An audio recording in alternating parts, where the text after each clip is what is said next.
I wanted to give a short summary of the readings for this week and ask some questions for you to either respond back to in the discussion board if you want to, or to me personally if you have any questions. I want you to look down here where it says announcement for week 2, and I want you to focus on this. It's going to be a recording too of myself, and I'm going to go through the chapters for this week, which are 2, 4, and 5. I may refer to Paula Kluge's book, but I want you to focus for this time on chapters 2, 4, and 5. What we're talking about this week is evidence-based practices and other practices that they use for ASD, autism, spectrum disorders, and also what to look for and what works best according to the research. And I want you to respond what you feel that works best and what you've seen in your everyday practices and also working with students. In Amanda's book, in chapter 2, I want you to focus on the evidence-based practices, but I want you to look at table 2.1 on page 24, and they talk about the established practices that people have used, and I'm sure you've seen that or you've used it, such as the antecedent package. The antecedent, of course, if you know anything about behavior, is the antecedent setting what happened before the behavior. You're looking at the behavioral package. You're looking at modeling. You're looking at natural teaching strategies, pivotal response training, story-based intervention. Years ago, they said there were a few, such as 3 to 4 evidence-based practices, which included discrete child training, DTT, pivotal response, and a few others. But now it has grown. They're showing more evidence that some of these other things do work. I want to draw your attention to probably throughout the chapter it talks about ABA, that ABA has a stronger research base and better evidence that shows it does work with students of autism. I want you to look at the in table 2.1 to the middle column, emerging practices, cognitive-based training or intervention, exercise, imitation, the picture exchange or the PEC model are a few of the things, the language training model, scripting, music and art therapy, social communication intervention, social skills, social stories, and then the last column are unestablished practices and other things for intervention. I want you to pay close attention when it says the sensory integration model. Sensory integration is great. It has not proved to be, a very strong practice with some people on the scale, but I would recommend talk to your OT, talk to your speech therapist, and see if you should include that with some of the students that you work with. It can have some benefits, and I just don't want you to drop it just because this book, Amanda's book, said it, and now look into it. On page 25, I want you to pay particular attention to the section labeled Outcomes, and they're talking about ABA, which is Applied Behavioral Analysis, and a positive behavioral support plan using DTT, which is discrete child training, which is part of ABA. and pivotal response training. I want you to pay very close attention to what those are and how they can help. As I said earlier, we're still on chapter 2 in Amanda's book, that ABA is an evidence-based practice which research backs up, that says it's very effective with a lot of students with autism. They also referred to a website down under outcomes that I want you to look at. And with evidence-based practices, I'm sure many of you at the bottom of the page have used visual supports such as schedules, maps, anything visual, along with other means of working with students that help them assimilate and stay on task. On page 26, we're still in chapter 2, I want you to pay close attention to table 2.2 that talks about behavioral-based strategies and positive behavioral support strategies. These are very important, and I'm sure you use part of them, if not having a specially trained therapist coming in and working with some of your students. You do a lot of these strategies through functional behavioral work and working with the students if you're a trained therapist. You do these too in your classroom, and I want you to be very aware of these and how you can combine this in your classroom to make it more, your teaching, more beneficial to the students. There's evidence-based practices, continue on page 27, and I want you to pay attention to that table. Teaching students with autism is very important that you internalize and you look at environmental clues, facial clues, gestural cues, and other cues you might be giving them. They talk a lot about the TEACH model, the TEACCH model, and how to implement it, but also it's visually supported instruction. That is the key in working with a lot of our students. The students respond to visual indicators, whether it be the face, gestures, whatever, far better at times than they respond to the auditory instruction. That is why it's so important that you also combine visual with auditory and other ways and modalities of getting to these students. There are different treatment models, as the text explains, to work in. Some of the treatment models that you're probably are used to, they talk about on page 28, is Denver, Lovas. Different ones they talked about too are the TEACH method.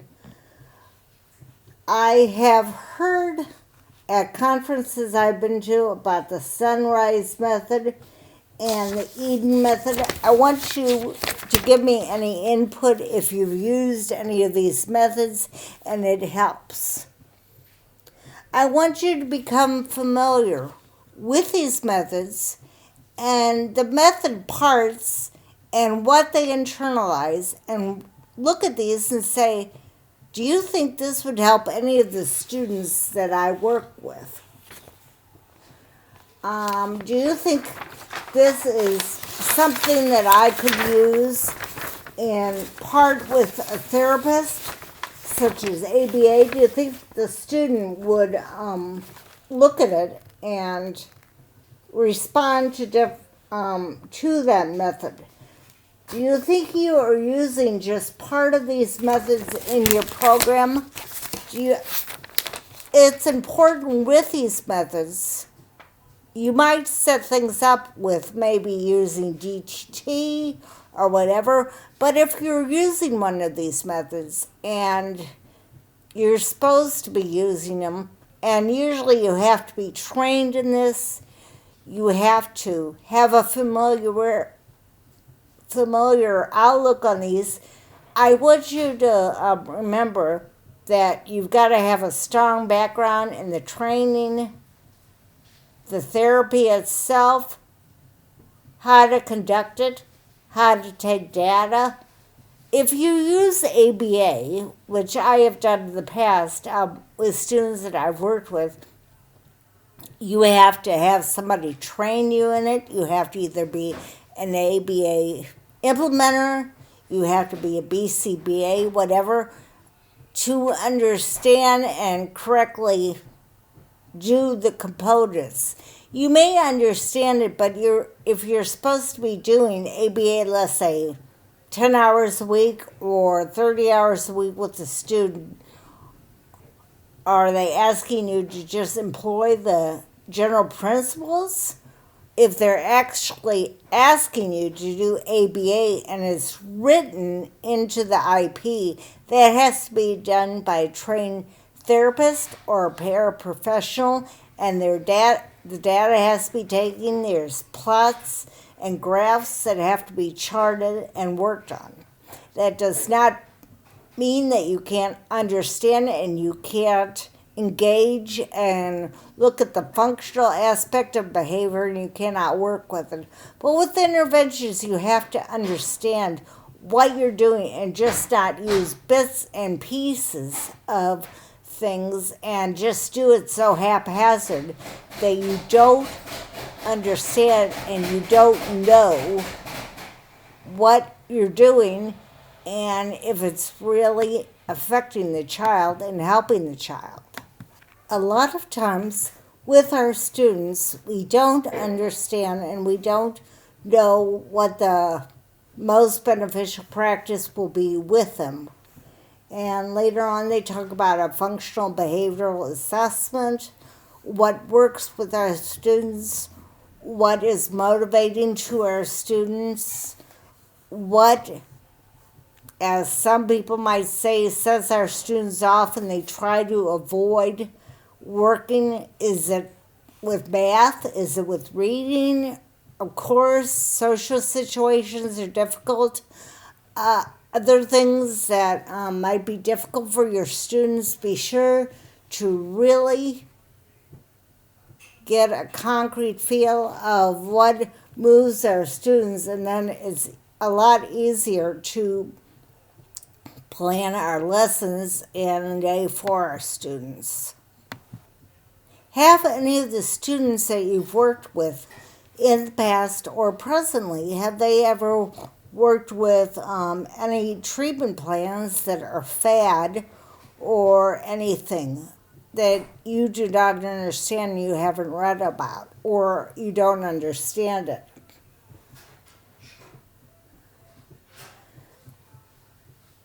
In looking at the intervention and the treatment models that you might use with these students, you might not be familiar with them. Ask the therapist or the support staff who is listing that sort of support plan to explain it to you so you can carry it over, if needed, into the classroom.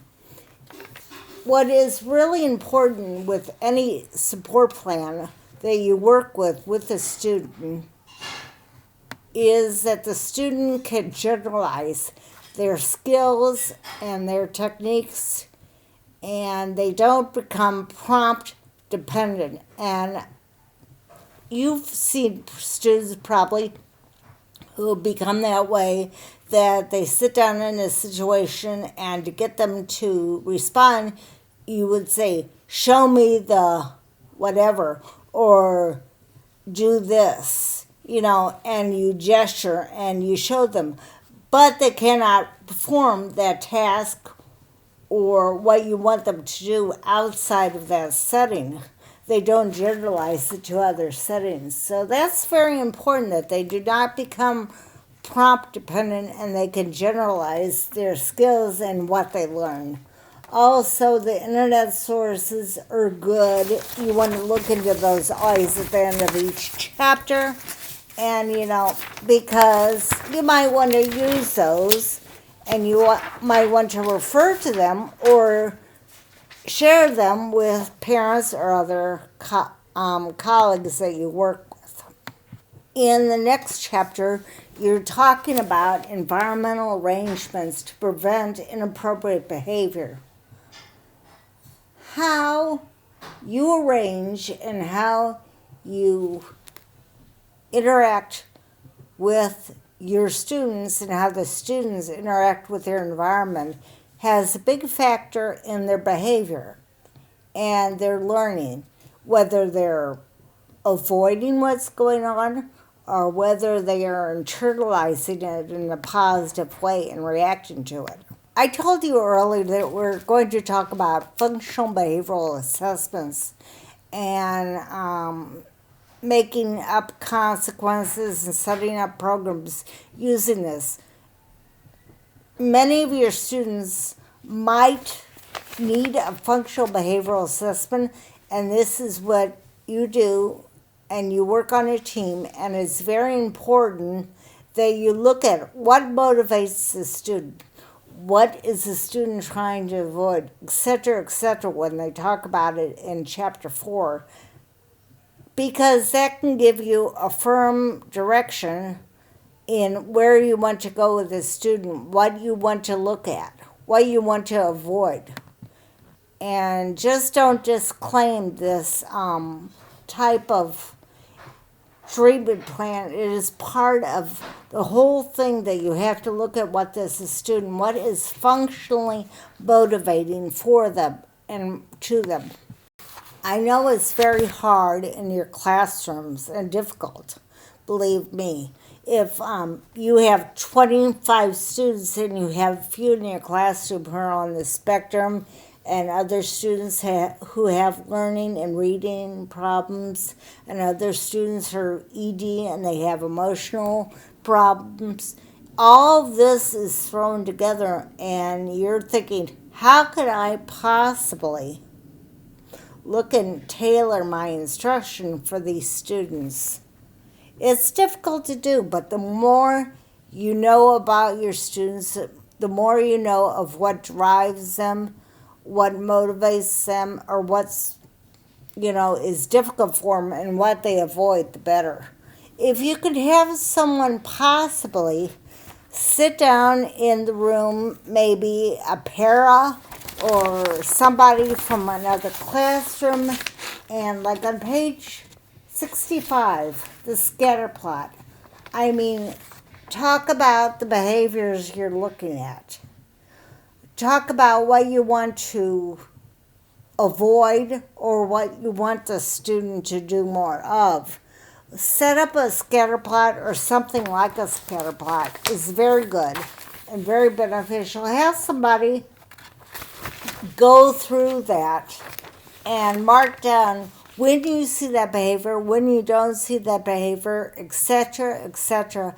That really helps you to cue in during the times of the day or the situations that you want to avoid or promote. As you've read and experienced in your own classroom or with your colleagues, behavior is probably one of the biggest things that teachers have to deal with, and it's very hard to work with students who are having avoidance behavior or, as some people call them, meltdowns or whatever, and teach in an effective manner or interact with our students, whether the students are diagnosed as having autism or other special challenges in learning. Behavior can get in the way a lot of times. So you have to look at what behavior can you avoid and can you ignore, And what behavior do you have to address? How are you going to address it? How is a student reacting? Is it in a certain situation? Does a student react that way or do that behavior when certain activities or people are presented? You have to look at what is reinforcing that behavior. Any behavior can be reinforced, whether it's a negative behavior or positive behavior. How do you reinforce that behavior? How does the situation, how does stimuli, how do your other students, what reinforces that behavior? Another diagram that I want you to look at is on page 70, which is the activity-based intervention matrix. I'm sure it goes by other names. Your school or school district might use something else, but that also helps with identifying when and where something might occur, when the behavior presents itself, what you can do to avoid that behavior, or if it's a behavior you want to see more often, if it's a positive behavior and it's something appropriate, you're trying to get the child or the individual to show more often. Look at what you're saying, look at what you're doing, look at the situation at the time and see what is driving that behavior. I think this is one of the most important chapters we're going to read because it's one of the things that interferes with the child and with the child's understanding and also being able to assimilate what is taught during the day and how they perceive the environment is the behavior that may occur through teaching, through environmental stimuli, through the actual teaching method or to people, etc., etc. As they say in the chapter, you have to look at the ABC, the antecedent, the behavior, and the consequence. The antecedent, or the setting, is not always apparent at the time it happens. You're thinking to yourself, oh my gosh, why is that behavior always happening? There is nothing really that occurred before to really make that happen. And it's not always apparent. It might have happened, it might be a trigger or a stimuli in the environment that you're not aware of. It might have been something that happened on the bus that morning at breakfast that is an association with the child, something that happened at home, something that happened at the playground. You really can't be sure, but you have to look at the consequence and also how you react to that behavior and what is your follow through. Do you perform the consequence? Is it different each time? If during reading group, let's say, and the child responds and behaves in one way, how do you respond to them? Is it different from day to day to day? You know, you have to look at these different things. The last chapter you're reading in Amanda's book is about ABA. And as I said, this is one of the evidence-based practices backed by research that does show promise with many of our students. I want you to respond, if you want to, in the discussion board to our regular weekly topic that I am going to direct you to in the discussion board for week 2. But also, if you want to bring up anything at all from your readings within the discussion and what you found and feelings you have about this, please do. This is your forum to put your thoughts out there and your feelings about what you've read and what you've experienced. Have a great week.